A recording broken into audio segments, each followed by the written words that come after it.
अस्सलाम वालेकुम मोहतरम नाज़रीन गिरामी। नरेंद्र मोदी नहीं सरेंडर मोदी, इस तरह के जो नारे लगवाए जाते हैं, हो सकता है कि बीजेपी के लोग खुद लगवाते हों। बाज़ दफ़ा हक में नारे लगवाए जाने से ज़्यादा तवज्जो हासिल होती है, बाज़ दफ़ा मुखालिफ पार्टी से नारे लगवा के ज़्यादा तवज्जो हासिल हो जाती है और जिससे पॉपुलैरिटी में इजाफा होता है। तो बीजेपी की इस जो है वो धुलाई में जो अभी राहुल गांधी कर रहे हैं आपके सामने, इस धुलाई में आपको बहुत कुछ समझ उसके बाद एक और खातून है जो नरेंद्र मोदी की धुलाई करें, और खातून है।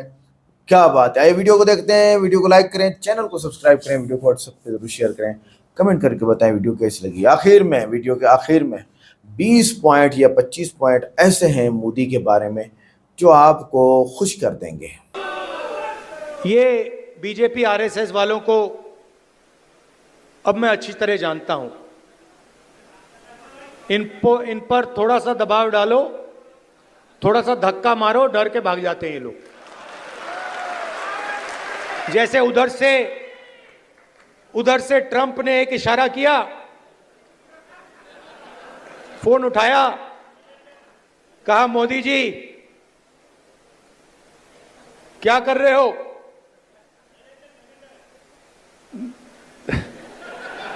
नरेंद्र सरेंडर, और जी हजूर करके नरेंद्र मोदी जी ने ट्रंप के इशारे का पालन किया। आपको एक समय याद होगा जब फोन कॉल नहीं आया था, 7th फ्लीट आई थी, 71 की लड़ाई में 7th फ्लीट आई थी, हथियार आए थे, एयरक्राफ्ट कैरियर आया था। इंदिरा गांधी जी ने कहा मुझे कुछ जो करना है मैं करूंगी।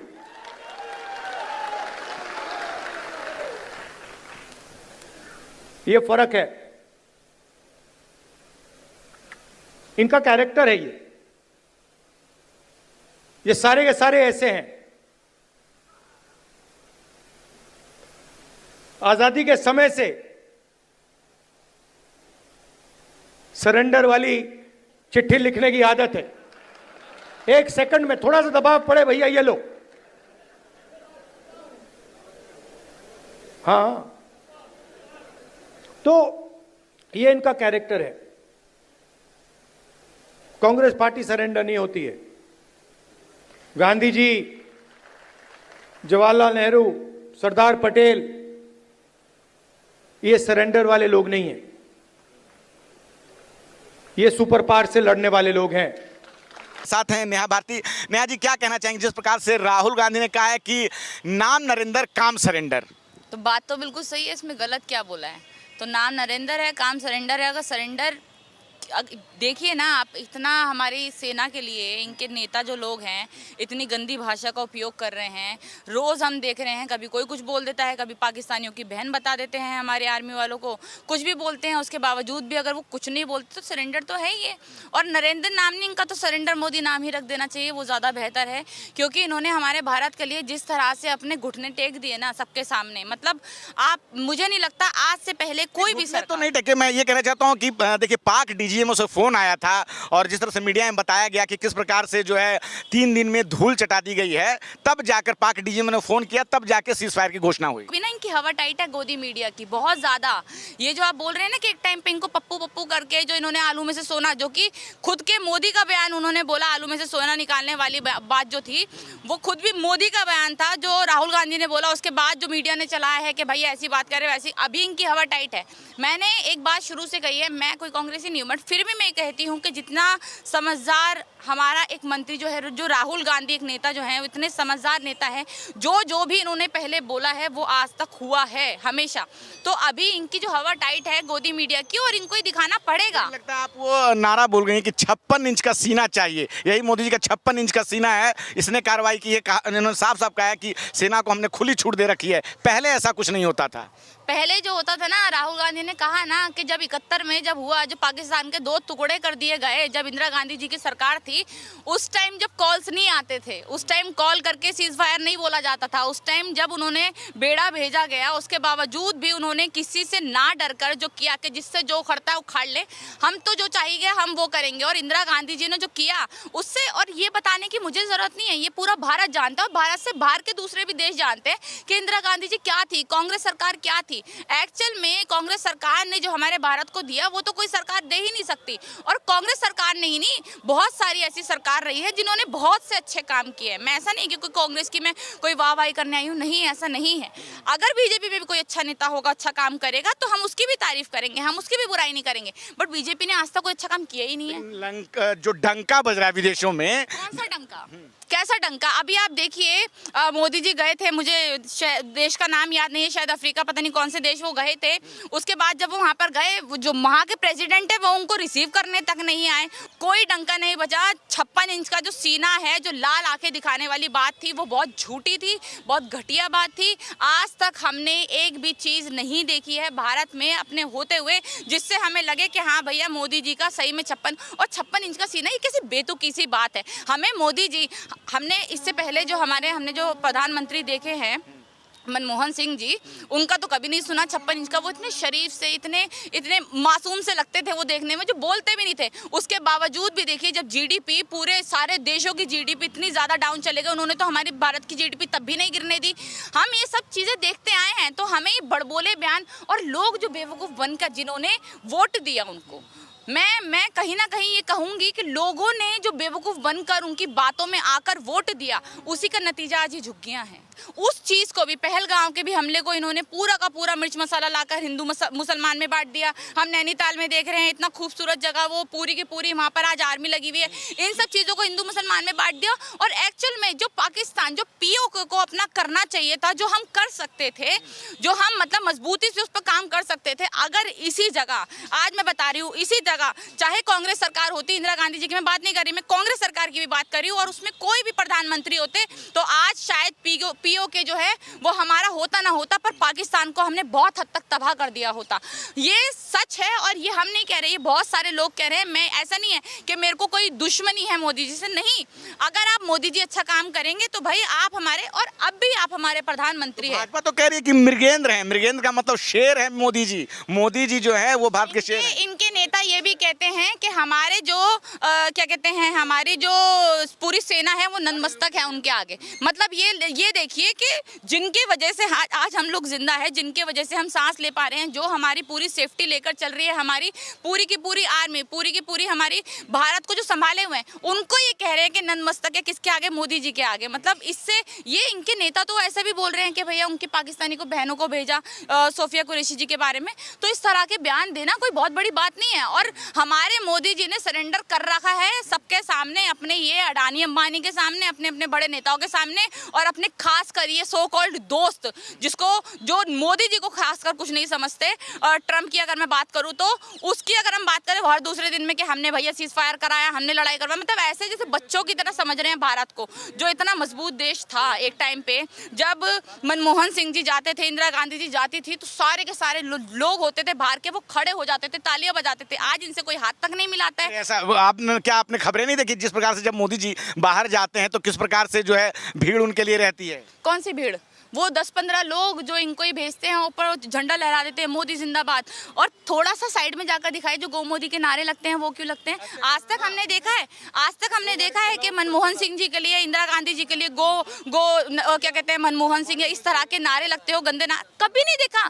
भारत देश जो है वो मजबूत, मतलब हमको एक टाइम पे इतना गर्व महसूस होता था कि हम भारत से हैं, हम इंडिया के हैं। जिस तरह से इन्होंने टेके हैं अपने दोस्त के आगे, जिस तरह से सीज फायर किया है, बहुत निंदनीय, बहुत खराब है। और इस प्रधानमंत्री को तो खासकर चेंज होना। आखिरी सवाल, भाजपा कह रही है कि ये जो है भारत का अपमान है, जो राहुल गांधी ने कहा है कि ये भारत का अपमान। हाँ, तो पवन खेड़ा ने और जो है उनके कांग्रेस लोग कह रहे हैं कि जो है ये भारत का अपमान है। ये भाजपा कह रही है कि जो उन्होंने कहा है मोदी जी को लेकर कि नरेंद्र सरेंडर है, ये भारत का अपमान है। आप क्या कहेंगे? यानी मोदी भारत है इनके लिए, मतलब पूरा का पूरा भारत मोदी ही है।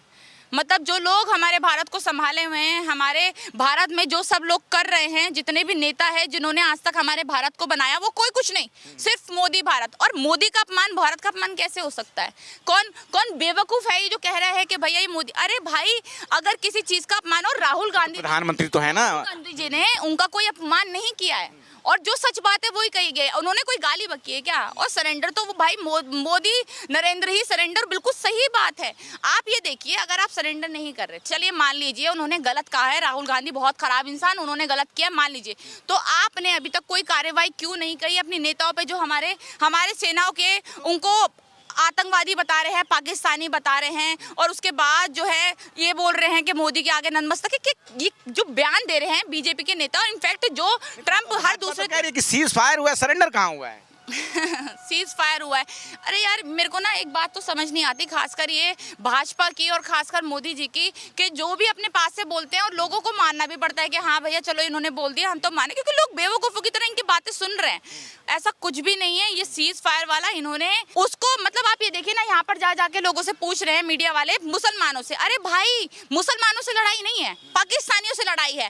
पूरे के पूरे भारत के मुसलमानों को इन्होंने पाकिस्तानी बना दिया, और उन्हीं में बीच में लड़ाई करा दी। इनके भाजपा के नेता इतने गंदे गंदे बयान देने तो मोदी जी को मृगेंद्र और शेर कह रही है। उनके कहने से क्या होता है? वो तो 56 इंच का सीना, लाल लिखा दिखाने वाला। बट नरेंद्र ही सरेंडर है, और राहुल गांधी जी ने बिल्कुल सही कहा है, और हम राहुल गांधी जी के बयान के बिल्कुल साथ है। शारदा दीक्षित जी, मैम क्या कहना चाहेंगी? एक समय था जब राहुल गांधी को पप्पू कहा जाता था, लेकिन आज वो विपक्ष के नेता हैं और सीधे सीधे बोल रहे हैं कि नाम नरेंद्र, काम सरेंडर। लेकिन भाजपा जो है ऑपरेशन सिंदूर को लेकर पूरे देश में रैलियां कर रही है। सबको नमस्कार। भाजपा की रैलियों की पोल तो खुल रही है कि किस तरह से एक नैरेटिव सेट करने की कोशिश की, और किस तरह से उस सरेंडर का श्रेय भी जीत के रूप में नरेंद्र मोदी जी लगातार लेने की कोशिश कर रहे हैं। 8 दिन में 10 रैलियां करके, और जो सरेंडर के बाद, सीज फायर के बाद सीधे जाके बिहार में, नहीं वो तो बाद में हुआ, खैर सरेंडर बाद में हुआ, वो बजाय यहाँ पर पीसी करने की बजाय, प्रेस कॉन्फ्रेंस करने की बजाय, या कोई विपक्ष की मीटिंग बुलाने की बजाय, या संसद का सेशन बुलाने की बजाय, सीधे बिहार में जाके चुनाव की रैली का आयोजन कर रहे हैं। और वहाँ पर फिर अपना खूब हंसी मजाक चल रहा है अपने इनके साथ, नीतीश कुमार के साथ। उसके बाद जो घटना घटित हुई, जिस तरीके से सरेंडर किया गया, जिस तरीके से ट्रंप ने छलांग लगा के पूरे मीडिया में, पूरे वर्ल्ड मीडिया में ये साबित किया कि भाई मैंने युद्ध विराम करवाया है, और मैंने ट्रेड का हवाला दे के, ये तो सर्वविदित है कि ट्रेड जो है वो मोदी और ट्रंप के बीच में एक ऐसी फांस बना हुआ है। अडानी का जो मसला है, ट्रेड का मसला जो है, क्योंकि अनएथिकल ट्रेड लगातार करके ही तो वो विश्व के दूसरे, तीसरे या पहले नंबर के एक रिच इंसान बने हैं। लेकिन इस बीच में जो भारत की प्रतिष्ठा को दांव पर लगाया गया है इस ट्रेड के चक्कर में, और जिस तरीके से अमेरिका के माध्यम से हमारी जो साख थी, सरकार सवालों से बच रही है। उन्हीं सवालों को लेकर विपक्ष के नेता राहुल गांधी जो लगातार सवाल उठा रहे हैं, और मीडिया भी जिस तरीके से उन्हें कवरेज दे रहा है, जो पप्पू को साबित करने के लिए पूरी ताकत लगाई गई, कई सैकड़ों करोड़ रुपया खर्चा गया, आईटी सेल का पूरा एक ब्रिगेड लगाई गई, आज वो फेल होती क्यों दिखाई दे रही है? इसमें इतनी सी बात नहीं है कि राहुल गांधी में कोई सुरखाब के पर लग गए, या बीजेपी या इनका जो वो था वो फेल हो गया। असल क्या है कि ये सिस्टम जो है एक के बाद फेल्योर दिख रहा है। मोदी का फेल्योर दिख रहा है, इसलिए कोई तो सामने लाना पड़ेगा ना। अब ये सिस्टम जो है धीरे धीरे राहुल गांधी को एक फेस बना रहा है, और राहुल गांधी से वही मुद्दे जो कि जायज़ मुद्दे हैं, इनमें कोई दो राय नहीं कि राहुल गांधी जिन मुद्दों को उठा रहे हैं वो जनता सवाल पूछ रही है, जनता लगातार सवाल कर रही है कि इसका हमें रहस्य बताइए। ना आप विपक्ष की कोई विशेष बात सुन रहे हैं, ना आप संसद का सत्र बुला रहे हैं। विशेष सत्र बुलाने की जो ज़रूरत थी वो आपने समय पे नहीं बुलाया। अब अपनी मर्जी से अगर बुलाएंगे, सुना है 25 को वो जो इमरजेंसी के उसमें बुलाएंगे, आयोजन करेंगे। यही अचीवमेंट है कि ट्रंप ट्रेड का हवाला देकर 10 बार डिक्लेरेशन कर चुका, 11 बार कर चुका, कोर्ट में हलफनामा दे चुका कि मैंने इनको धमकी दी है कि मैं तुम्हारा व्यापार बंद कर दूंगा। व्यापार बंद कर दूंगा तो भाई पाकिस्तान के साथ तुम्हारा क्या व्यापार है? पाकिस्तान पे तो तुम कर्जे लाद रहे हो, ट्रंप की बातों का एक एक मुंह से एक शब्द भी टर्न भी नहीं निकाल रहे हो। ट्रंप का नाम तक लेने में आपको डर लग रहा है। इतने बड़े 140-45 करोड़ आबादी के देश में जो एक rich country inhabited bye poor people है, जहां पर गरीबी इन्होंने बनाई है।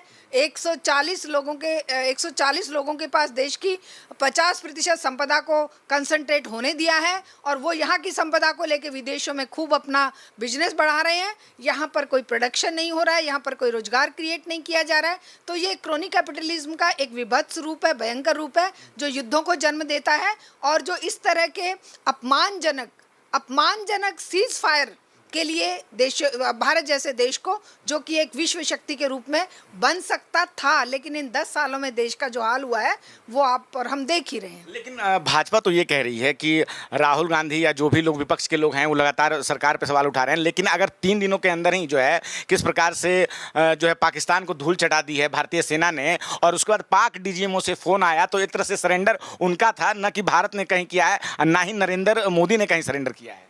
देखिए, पाकिस्तान की औकात भारत के सामने कुछ है भी नहीं। और जिस तरीके से एयरफोर्स के चीफ ने अपनी व्यथा बताई है कि हमारे साथ क्या हो रहा है, कितने सारे प्रोजेक्ट सालों साल डिले हो रहे हैं, जिस तरीके से सीडीएस ने बताया है, वो सब इन सब बातों को जब एक्सपोज हो रही है ये सब चीज़ें, तो ये क्यों मुँह छुपा रहे हैं? क्या विश्व स्तर पर ये चीज़ें बाहर नहीं जा रही हैं? तो क्या विपक्ष को कोस देने से या राहुल गांधी पर ये तमगा लगा देने से कि ये पाकिस्तान को समर्थन दे रहे हैं, क्या ये सारे आरोप गलत सिद्ध हो जाते हैं? क्यों नहीं हमारे 140-45 करोड़ आबादी का ये देश पूछेगा? क्यों नहीं पूछेगा? टैक्स पेयर के पैसे से ही तो तुम सत्ता में गए हो भाई, हमारी वोट से तुम सत्ता में गए हो। तुम महाराजा थोड़ी हो कि तुम्हारी बात को जैसा तुमने काला सफ़ेद झूठ बोला उसको सारी जनता एक्सेप्ट करके और जय जयकार करती रहेगी। करेंगे तुम्हारे अंधभक्त करेंगे, तुम्हारा मीडिया करेगा। आदमपुर एयरफोर्स स्टेशन पे जाकर अपनी वो हेलमेट हाथ में लेके और वो पहन के पूरी जो डांगरी बोलते हैं जिसको, जो सूट होता है जो पायलट का, वहाँ ऐसा तो कभी हुआ ही नहीं, ऐसा तो कभी किसी प्रधानमंत्री ने किया ही नहीं। ये पहली बार हो रहा है कि प्रधानमंत्री फेलियर का क्रेडिट लेने के लिए तो मुंह नहीं खोल रहे हैं। जो फेलियर हुआ कि आतंकवादी कैसे बच के निकल गए, ये तो कहना है कि सिंदूर उजाड़ा गया था, तो हमने भी जो है ऑपरेशन सिंदूर नाम रखा उन महिलाओं के सम्मान में। उनका ये कहना है कि जिन जो है 26 महिलाओं का जो सिंदूर वहाँ उजाड़ा गया था, इस कारण ये शायद नाम दिया गया। हिमांशी नरवाल का सिंदूर तुम उजाड़े और तुम उसके ऊपर इतने लांछन लगाए, इतने तुम्हारे ट्रोल आर्मी ने उसको बेइज्जत किया, क्या एक शब्द भी नरेंद्र मोदी जी के मुंह से निकला? क्या हिमांशी का सिंदूर नहीं सिंदूर था?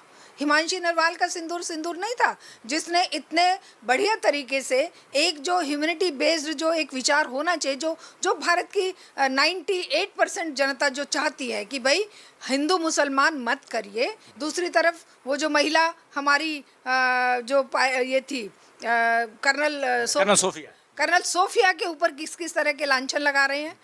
क्या मुंह खुल रहा है? मोदी जी का मुंह खुला, अमित शाह जी का मुंह खुला, क्या हमारे रक्षा मंत्री का मुंह खुला, क्या किसी भी बीजेपी के किसी नेता का भी मुंह इन महिलाओं के लिए खुला?